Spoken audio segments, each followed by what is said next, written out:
Welcome to University Television Presents. I'm your host, Christy Amstutz. Today, my guests are two former congressmen who have combined to serve almost 40 years in the House of Representatives.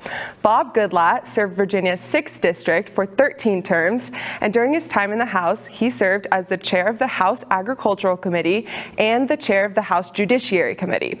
Baird served 12 years in Congress and represented Washington's 3rd District for 6 terms. During those terms, he sat on the Committee on Science and Technology, the Committee on Transportation and Infrastructure, and the House Budget Committee.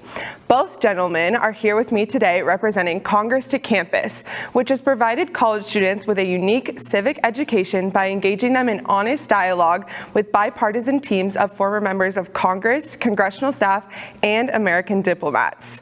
Thank you so much for being here with me today. I appreciate all the time you're giving to this program. If you will, tell me a little bit about the program, the founding principles behind it, and how both of you came to be a part of it. Sure. Well, the Congress to Campus program is produced by the United States Association of Former Members of Congress, which is about 800 former House members and senators, and it's a part of the overall educational mission of the Former Members of Congress Association.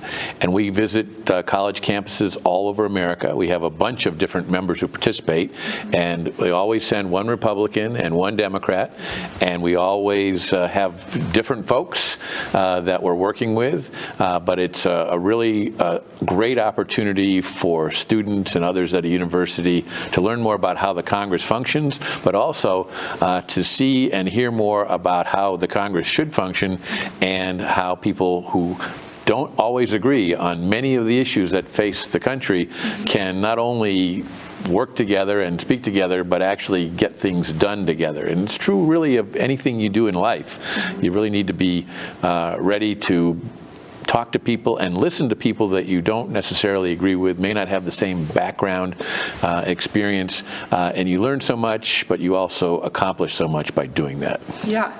And how did you come to be a part of it? Well, when you retire from Congress, it's a really great way to stay engaged on issues. You see, one of the things you miss in Congress is your friends, your colleagues, and being connected to the issues. And of course, we all care so deeply about civic education because the Democratic Republic depends on an informed and engaged citizenry, and especially we want young people and college-educated folks, all people really, to understand their system and be part of it and realize we can differ civilly. We don't have to agree on everything, but we also don't have to disagree on everything. And even when we do disagree, we can do it respectfully and share ideas. And Bob and I have been privileged to do this online for you folks a while back. We traveled together on a trip to Korea a couple, or 6 to 8 months ago, I guess it was. And so it's a great way to stay engaged and give something back. Mm-hmm. So is this an international program? You said you went to Korea as well. Well, we do both. We do domestic trips. And by the way, all of this is, we don't get paid anything. We get expenses covered, but we take time out of whatever else we're doing because we believe in giving back. Yeah, so the organization has a broader mission, including international relations. So we have study groups with South Korea, with Japan, with Germany, and a larger group with Europe as a whole. So that's another part of the mission. But actually, the former members of Congress to Campus program does have programs at some British universities as well. Amazing. That's super cool. So how many, you guys have mentioned traveling. How many cities have you gotten to travel to, and why has Boise been your favorite so far? Well, I mean, you know, in Congress, one travels a fair bit because, you know, for example, during the wars in Iraq and Afghanistan, we went to theater a number of times. Our various committees of jurisdiction will have issues internationally that we go to.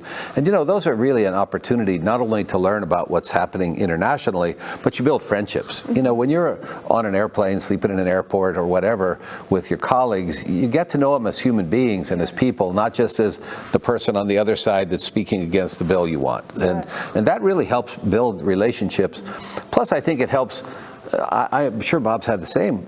Our colleagues in other countries are interested in how our system works. They want to know what's going on and how we see things. And then we have a chance to learn about places we haven't learned about. Boise's my favorite city I've ever visited. Yes. Without a doubt. Of It's course. the friendliness of the people. It's the quality of the educational institution here. It's the natural resources and the booming economy. Yes, those seemed like very rehearsed talking points, but I'll take it. This is my first visit to Boise, and I love it. I've had the opportunity to go out and visit the World Center for Birds of Prey.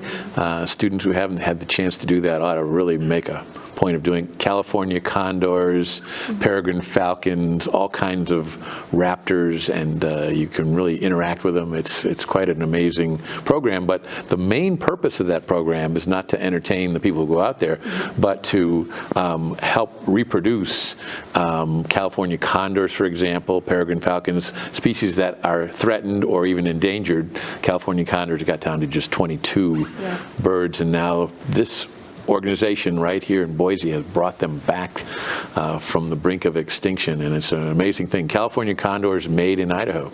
Wow, amazing. We love that. Getting back into the program, you guys get the opportunity to go into classrooms. I'm being told. When you do get the opportunity to go into these classrooms, what's your biggest message for students?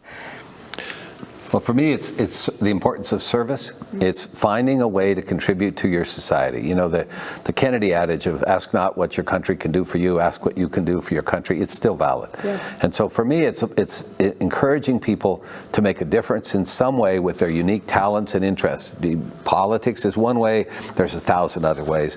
And then the second thing is to share with them that in spite of what you may see on social media or sometimes on TV, we're not all crazy people at each other's throats all the time. We can work together, respect one another, and that there's reason to actually feel pretty good about the people who serve in Congress and about the institution, because by and large, they're good people working pretty hard. Yeah. I like Brian's message about service. You know, we live in an incredible country that has wonderful freedoms. Freedom to go to learn where you want to go do that, freedom of speech, freedom of religion, the opportunity to interact with people in a way where you don't need to feel fear that your government doesn't want you doing that. But that's something that comes about because of the people themselves. And the government is, as Abraham Lincoln said, of the people, by the people, for the people. And it's so important that in this day and age where people tend to gravitate towards groups where they find other people that they always agree with on political issues, that's that's good, but it's much better to also engage with people who have different backgrounds and have different points of view. So the opportunity to participate in your community is enhanced when you reach out to help people in need, and it's enhanced when you reach out and participate in the government itself. It might just be by voting, but it's much more helpful to even go beyond that. Maybe get engaged in politics, whether you're a Republican, a Democrat, or have some other point of view altogether, or to work in the government, or run for public office. All of those things are great things to do, but interacting with other people and knowing how to engage with people when you don't agree with them is an important part of every aspect of people's lives, and you're better served by learning how to do that. And we hope to embody that. We hope to set that example by being here and how we answer questions. And by the way, when we're in classrooms, students can ask anything they want, right? And we'll do our best to answer it. Right, I love that. So you both seem very passionate, obviously, about your career path and what you've been able to do on that path. What has kind of your path to being in Congress, what does that look like for either of you? Brian, I know you had a dad who was a town councilman and a mayor. Did that inspire you at all to working in public service? It did. He taught civics education as well, and my mom was a volunteer and all sorts of PTA member, all those kind of things.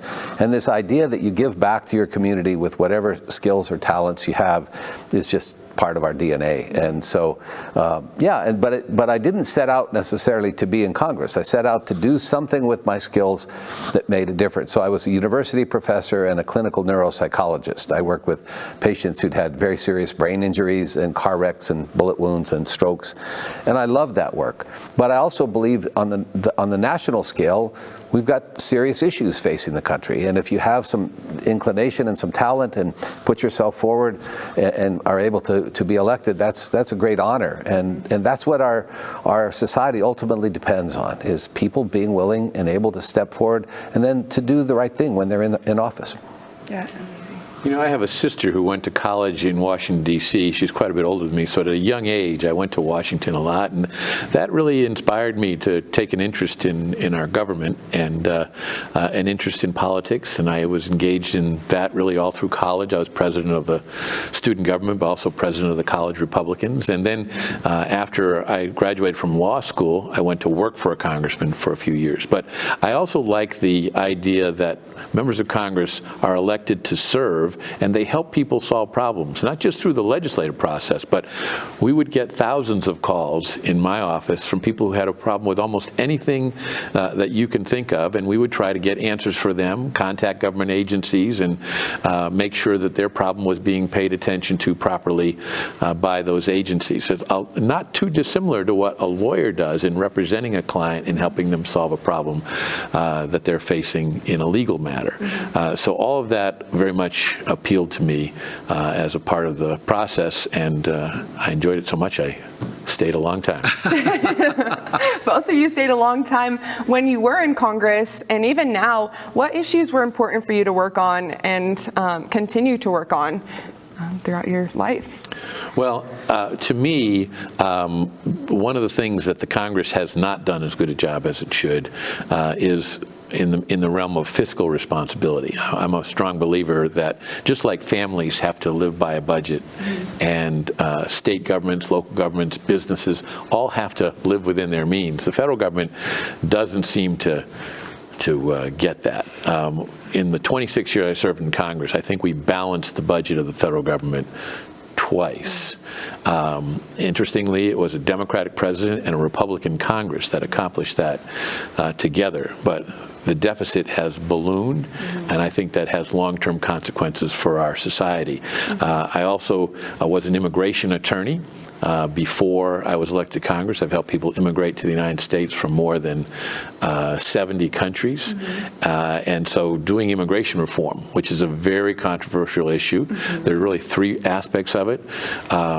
Enforcement of our immigration laws, legal immigration and reforming those programs, and making sure that we have a good plan to deal with people who are not lawfully in the United States.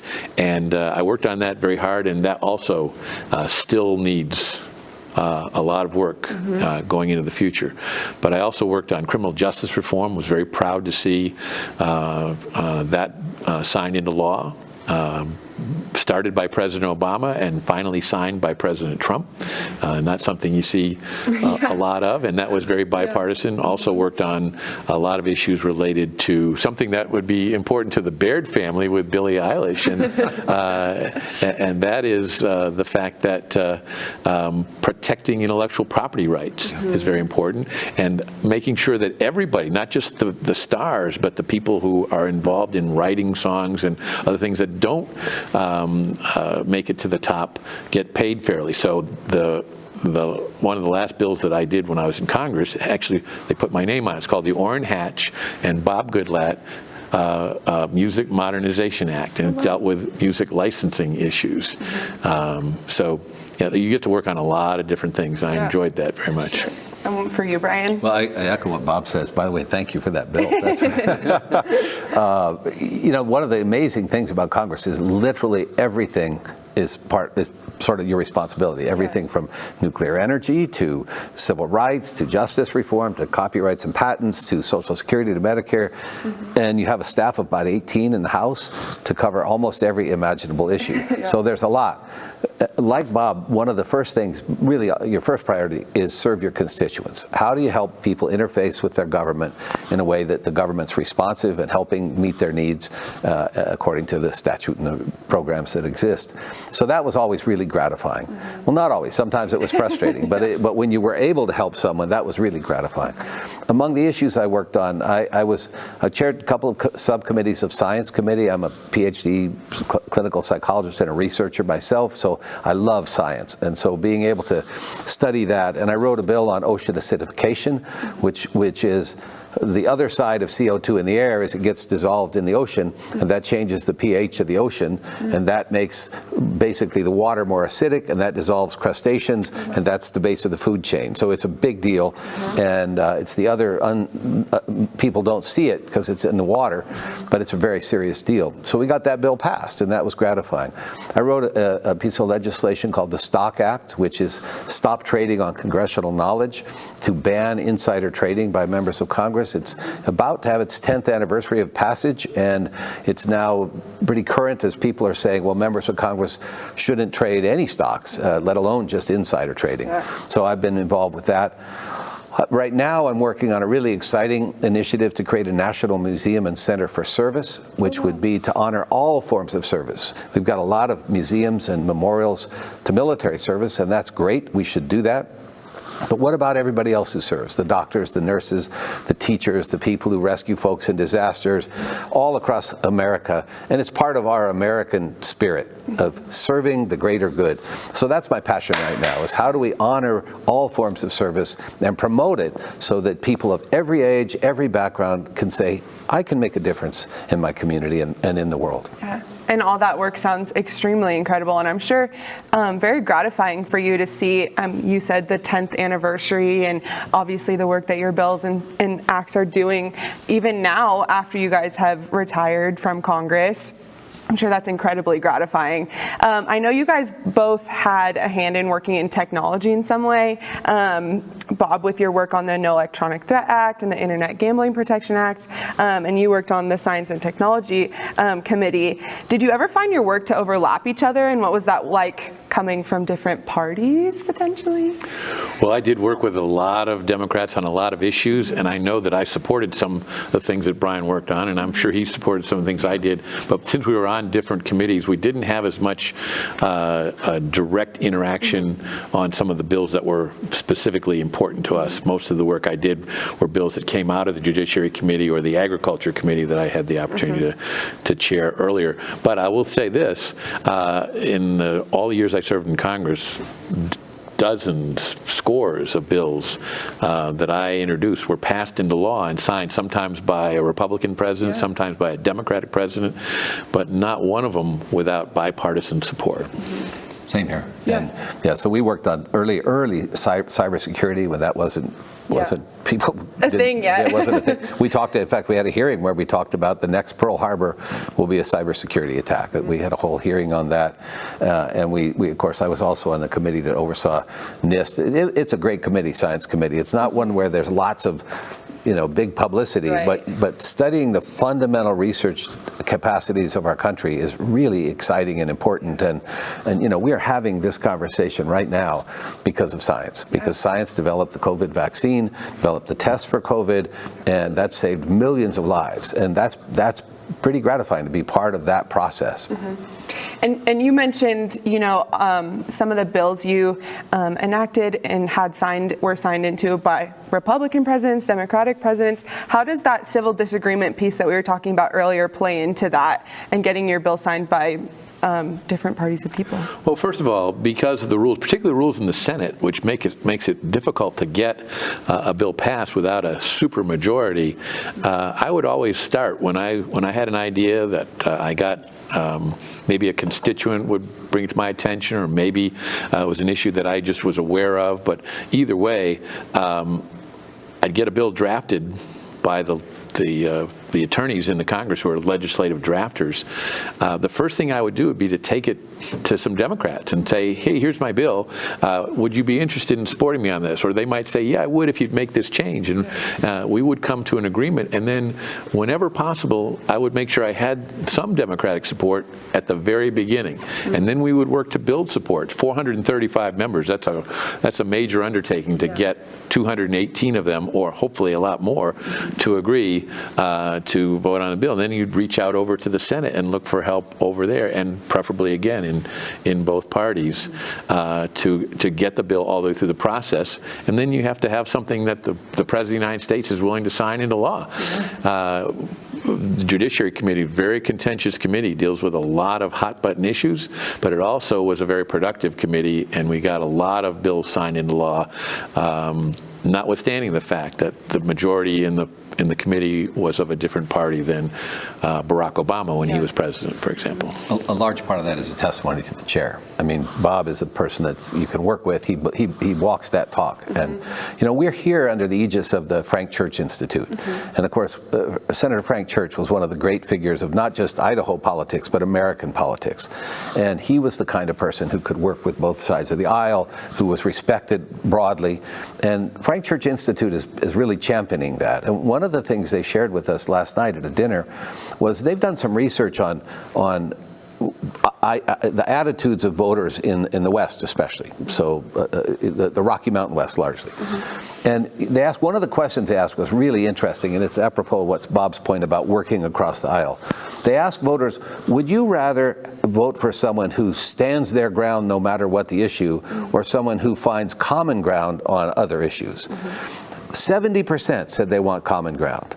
This image that we all like to hate each other, and that if you're a Republican you're evil, or if you're a Democrat you're evil, that's not what the voters want.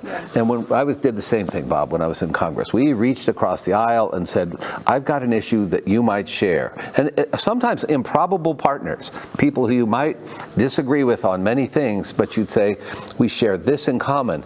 And you know what? When you start with what you have in common, then even your differences seem to be diminished, because you realize this is another human being, different background, different constituents, different philosophy, but we're both here to serve.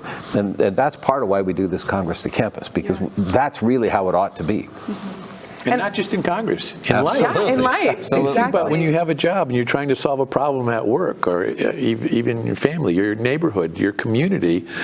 People should engage, and they should do it civilly.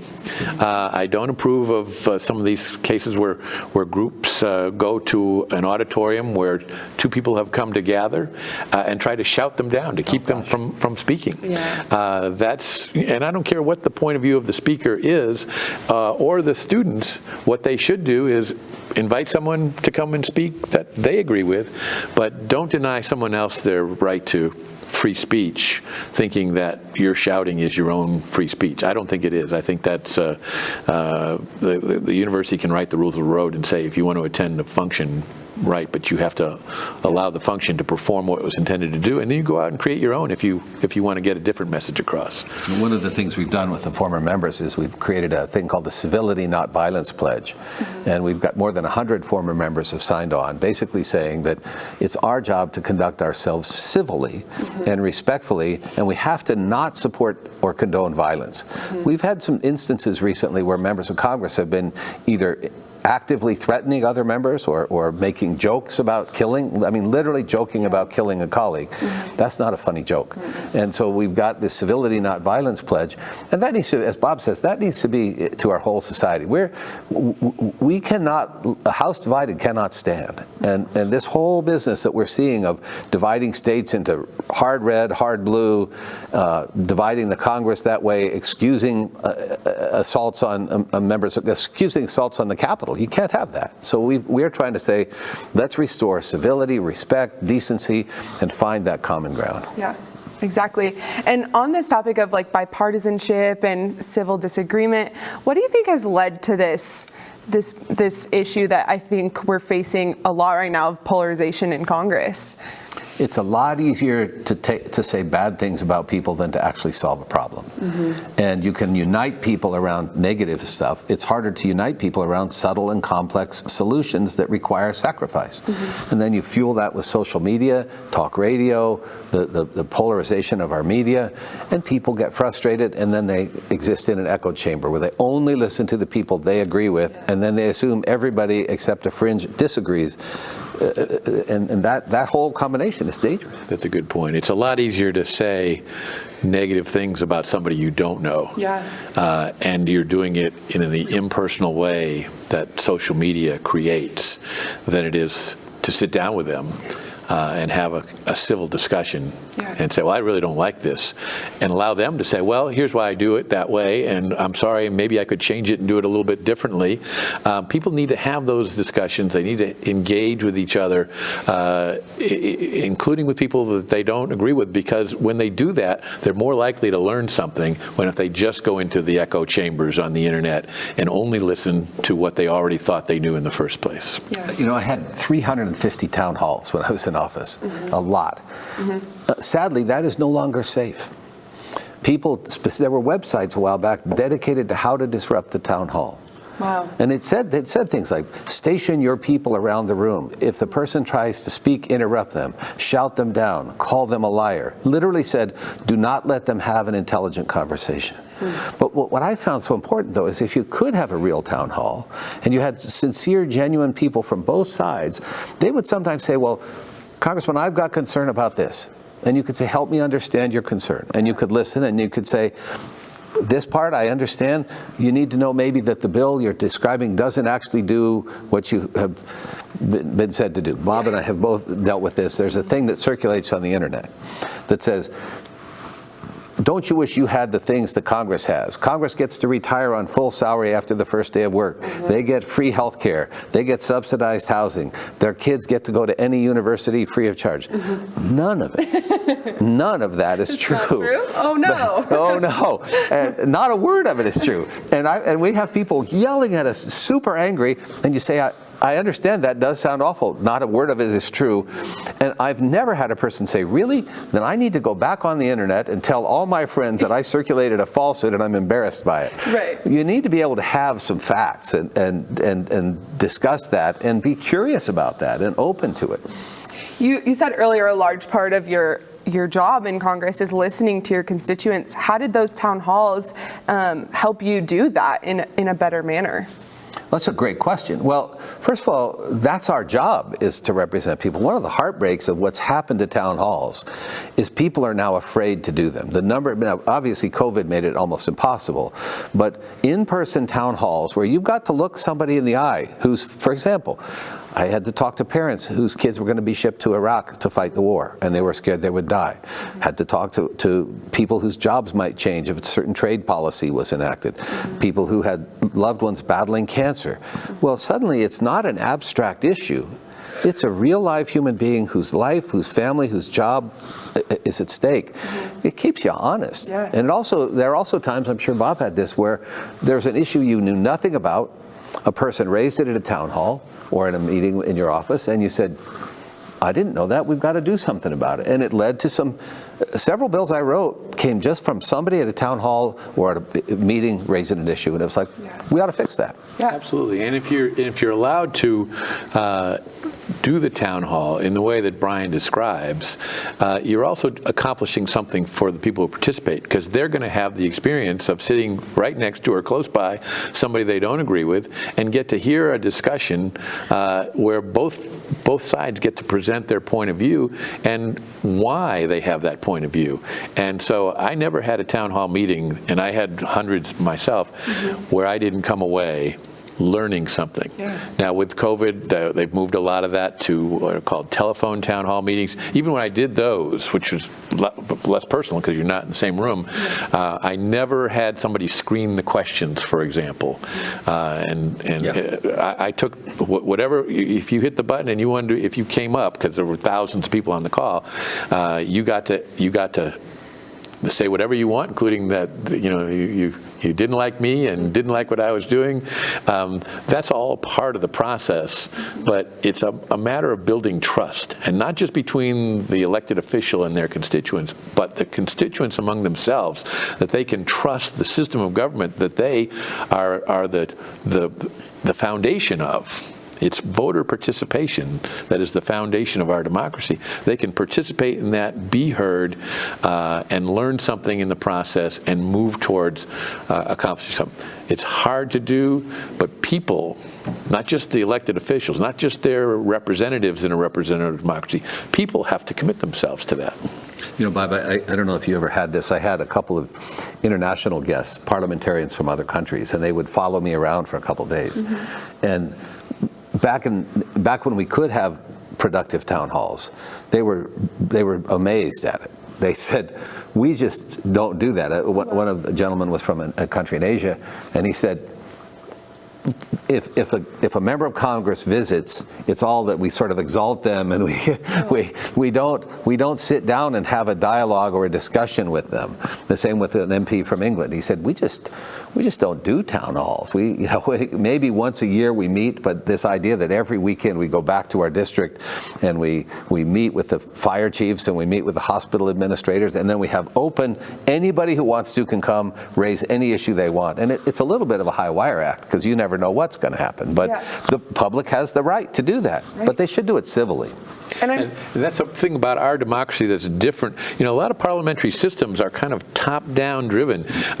They're only now getting away from the idea that the leadership in the party will pick the candidates in each constituency around the country. That's a total anathema here in the United States. Members of Congress are elected by their constituents, and they go to Washington. Sometimes too much power gets taken up by the leadership in the Congress, but at the grassroots level, that's democracy at its best.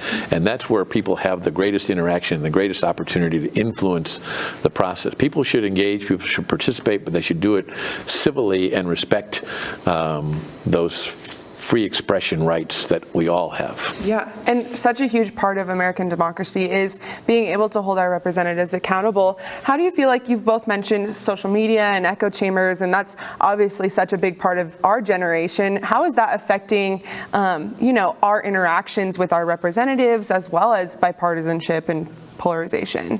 Well, we were learning how to do that in the last few years that I was in Congress. We would have Facebook events where people would ask questions and so on, but Facebook, the way that operated, was a little less open than the telephone town meetings. It was sort of, you had a question and then you responded to them.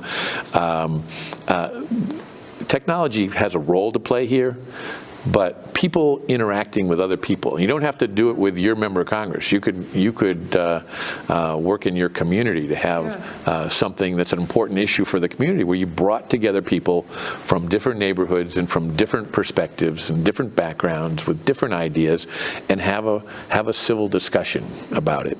That's what's important. I think there are three ways that are really important. One, the distillation of a very complex issue into whatever 127 characters is impossible. Yeah. I mean, I can get you to hate somebody in 127 characters. I can't tell you how to solve the funding crisis for Social Security. I just can't. Now, I could say this person wants to cut Social Security, or I could say this person wants to balloon the deficit. You know what? You may need to deal with both of those, and they're really complicated. So one is this distillation into the most trivial things, and I just didn't believe in it. And so a second is, then it becomes all about issues and not the person. You delegitimize the humanity of the person, and oftentimes through false statements. Did you know that this person, I mean, I'd read things saying, oh, he did this on this vote, 180 degrees opposite. Yeah. Literally saying I voted one way when I actually voted the other way, and everybody says, yeah, I always hated him for that. I didn't do it. Right. But on Facebook or on Twitter or fill in the blank, you can do that. The third thing is traditional media. For all the rap the mainstream media gets, they are responsible journalists. Your main city newspapers, the major networks, they have editorial boards that review the content. They will produce corrections if something was wrong. They fire their reporters if they misstate the facts. Yeah. There is a filter to that. And frankly, we get to know those folks. Not that we're captured by them, but we get to know our reporters. And we understand, and they understand us. And without all that, there's the guy who's hammering you on Twitter, he doesn't care about you as a human being. He cares only about how he ups his ratings or his number of hits. And we've got people making $100 million to espouse beliefs where they have no qualifications, no training, no responsibility, no ethics, no oversight, and they get $100 million and millions of listeners doing irresponsible things based on their, in quotes, advice. That's pretty dangerous. Yeah, I'm sure. Of course, this program, Congress to Campus, is part of the way both of you see our kind of like an improvement to bipartisanship and polarization. What other steps do you think could kind of bring us out of this such polarized time? Well, I really think that you have to promote speech, not try to squelch it. And that's annoying because people will say things you say, I know that's not right. But I think it's absolutely important that when somebody comes to Boise State and speaks, sponsored maybe by a conservative group or a progressive group, whatever, go and listen. Don't go and try to shout them down. Yeah. I think that's a growing problem on college campuses today. And I understand the feelings and the emotions, but that's not how you solve problems, whether it's with your next door neighbor or whether it's with an issue of national or international importance. You don't solve it by that means. It leads ultimately to violence. That's why I like so much Brian's effort to get people to simply commit to that kind of civil dialogue and not to threaten people, not to take actions to physically harm somebody. And this is not the first time this country has been in this place. I went to Sumner Avenue Elementary School in Springfield, Massachusetts, named for Charles Sumner, the great abolitionist senator who was almost caned to death on the floor of the United States Senate by a congressman from South Carolina who went over and beat him close to death with his cane. We don't want to go back to that spot. So we have to find ways to resolve conflict without resorting to that. And the great news is that we have all those means at our disposal. We just have to use them. Yeah. One of the great ironies right now is there are a lot of people saying that we're going to take this country back to its foundations. The foundations were pretty complicated. Yeah. And there's one marvelous book called The First Congress by a guy named Bordowich is the author's name. And it talks about all the complex issues the First Congress had. It wasn't like God gave Moses the Ten Commandments and it was obvious what they meant. Right. This was a complex work in progress, and now 200 and almost 50 years later, it still is. And people have to not just assume they know everything and they're right about everything and the other side is necessarily evil. So we've got to change our ethos, our ethic. I also believe this thing I mentioned earlier about service. And part of why we're pushing this National Museum and Center for Service is because service unites us. When there's a crisis, a flood, an earthquake, a catastrophe, we don't say, well, I won't let you help because you're not of my political party. Right. I had a big flood in my district on election day. And I was trained in whitewater rescue. I got training in that. I had the gear. So I went out in the boats on election day. Instead of chasing votes, I was in boats. Yeah. And we were getting people. We never asked them their faith or their political ideology. And then when we got back, there at the place was the LDS Church with their truck, there was a Presbyterian church, there was FEMA, the government agency, there was a National Guard, there were the Boy Scouts, Americans coming together to help one another. Yeah. If we can go back to that ethic of service over self and finding common things that unite us, then we'll do a lot better. And as Bob said, we've just got to say, we can solve these differences without violence, without threats, without hating one another. And if we can do that, and we better do it, because the world needs America to work. And when we tear each other apart, there are autocrats rising all across the world, and some of them are heavily armed, some of them are terribly unprincipled, and if we don't draw together and find what unites us, we're going to be in some trouble. The world's in trouble. Yeah. And we've been talking about, kind of your future views and hopes for Congress and our government, but nation as a whole. How can students or our generation be a part of that? Well, it's very easy. And it doesn't involve certainly people are going to engage online. I'm not trying to tell people not to do that. What I would say about that is do it civilly and do it openly. Don't try to ambush people. Don't try to cancel them. All the different sorts of problems that we see on the internet. But I think individual engagement in their community, whether that's you're here at college here in Boise, there's all kinds of needs in the community. I'm sure there are organizations here on the campus that are dedicated to helping with those things, whether they're something to do with the World Center for Birds of Prey that I enjoyed visiting, or whether it's something with helping feed people who are needy, and there's a food bank program or a soup kitchen, whatever the case might be. All kinds of ways that people can get involved.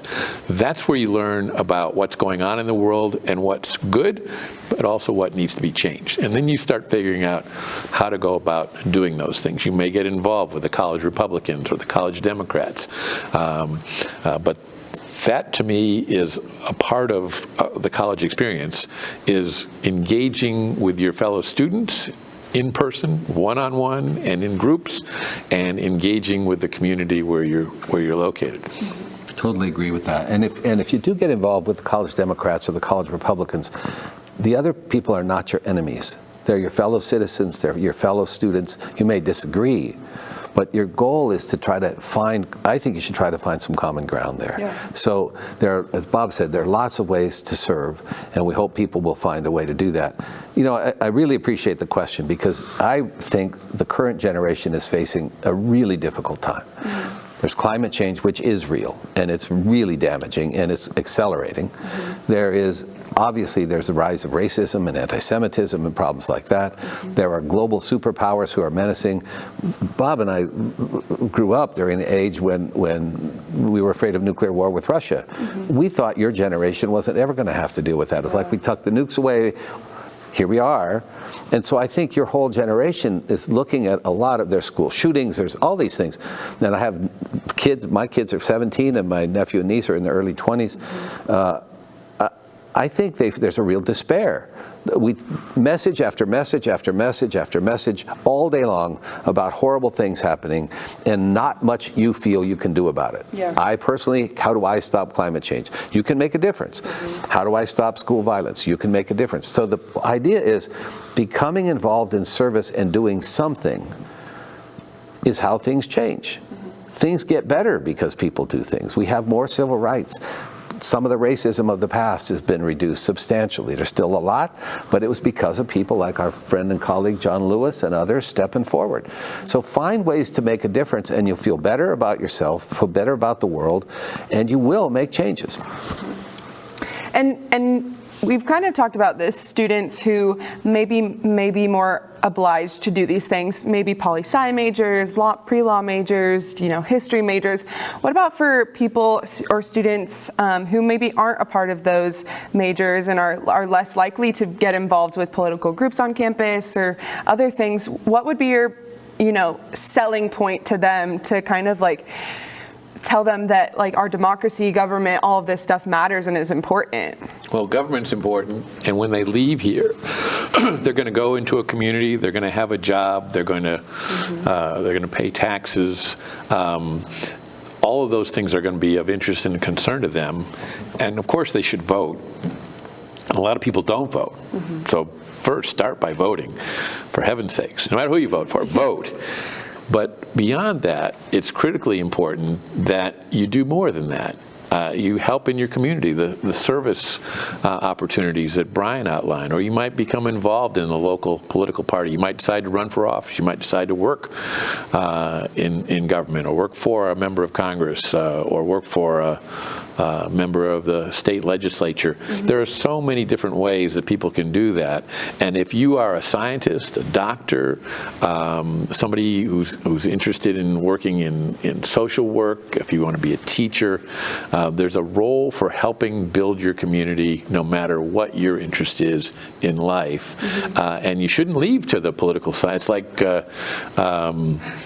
somebody was war should not be entrusted to the generals, right? Yeah. I mean, you need the generals, for heaven's sake. You need good ones too if you're in a war, but you wouldn't entrust the whole thing to them and say, well, leave me out of that, because they might bring you into a war that you don't want to be a part of.